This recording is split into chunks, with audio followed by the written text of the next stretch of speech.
So tell me real quick about Scott buying the Little Nashville Opry. You know, he was we've talked about he was a big Morgan County fan, a big Martinsville fan, but he loved music.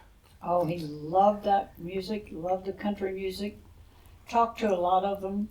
Yeah. Went over and introduced some of them on the shows and did little interviews. Oh, how many years did you and Dad have season tickets over there? I mean, it was years and years and years that the family had season tickets, and Alyssa and I would even come up every now and then, because we were teaching Sullivan and wherever we were teaching, we would come up and watch some people and stuff like that. But the years and years you were taking Granny and Dick out there, taking my mom and Dick over, and that got to be our weekend. We worked so many hours, and workaholic. We took the 9:30 shows when they had them because we never knew when we'd get out of here on time.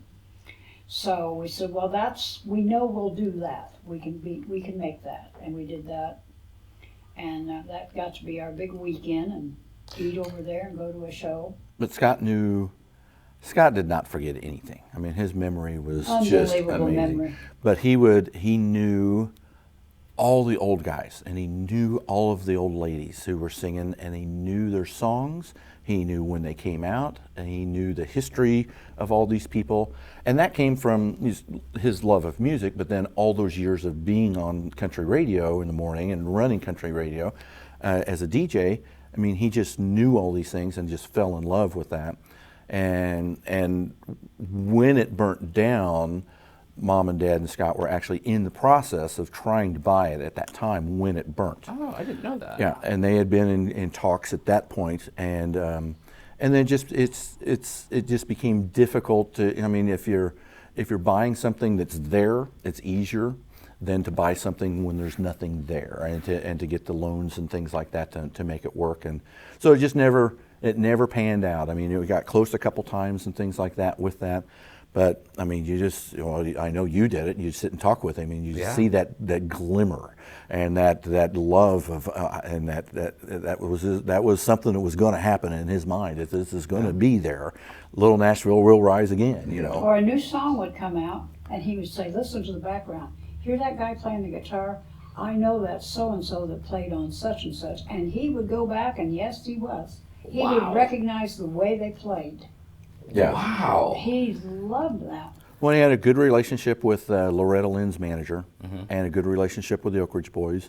And even at the funeral, we had flowers from the Oak Ridge Boys were sent to the funeral and things like that. So I mean, he had really good relationships with these people, and just, you know, that was just something he was so excited about. And when the opportunity came to buy the land, we didn't buy the land. I wasn't here. They didn't buy the land. They bought the land, they bought the naming rights, they bought the logos, they bought everything that was Little Nashville Opry. We still own. We still own the rights to all the names and everything like that. So I'll never forget standing out in the showroom with all the big glass windows, and he talked to me for probably an hour and a half. He had opening night already planned out. He knew who was going to sing. Yes. I mean, it was just fun to hear him talk about it, and I just wish that it would have come true. Leroy Van Dyke, he would talk to them on the phone, and he's in his 80s, and still traveling. Yeah. And he called in? His wife called in on his birthday and said, "I got Leroy on the phone," and talked to him on the phone on air. Oh, that's neat. He just loved. He was the same way about people in Martinsville. He loved to hear the older customers tell their stories of when they were younger and what they did. He would come back and say, "Oh, Mom, do you know he used to do this, this, and this?" Mm-hmm. He just had a thing about people, and he had such a memory. So I didn't know that you all own the rights, the naming rights, and all that. Is there any plans to move forward with that at all right now, or we haven't been able to think about that much yet? Right. Okay. Yeah. I still like to think that somewhere in the future it will be there. We just don't know where. I mean, with as much time and energy and dreaming that he had, I think he'd come back and haunt me if I said, "No, we're never going to do it." You right. know? I mean, you almost feel like you have to do it for him. Right. Yes. When and where and all that stuff is completely in the future, but we're not going to give up the naming rights and all that stuff to Little Nashville Opry. The history that goes along with that, and the history of the Waymans being part of being there and then trying to purchase it and then finally being able to purchase the names and the land and stuff. It's, you know, it's the lady that owned it. She really liked Scott. She really thought he was the person should have it, and she wanted to make sure he had the naming rights, and even a little extra property that she owned in the back that she wanted him to have. Yeah, I think it's right where it belongs with you guys. So. well, good. Yeah, we do too. So, in my notes, I have it listed as the day that changed Martinsville forever. So tell us about that day from your recollection, Mark. And obviously we're talking about the day that Scotty passed away. I was already at school down in Florida. I'd already gone into my office and had not started my day yet. And I got a call from Dad saying that Scott had collapsed and that they were taking him to the hospital. And my first thought was that he hadn't been paying attention to his sugar levels, and that's what we were running into because we had that incident a couple years prior. And I said, okay, so do I need to come? I mean, because being so far away, that's the first thing I think of is, do I need to be there? And this time he said yes. And well, first thing I did was I called my wife and said, you know, here's what's going on. Don't know what's going on. All I knew that they were still doing CPR, that they'd already made it to the hospital before they called me.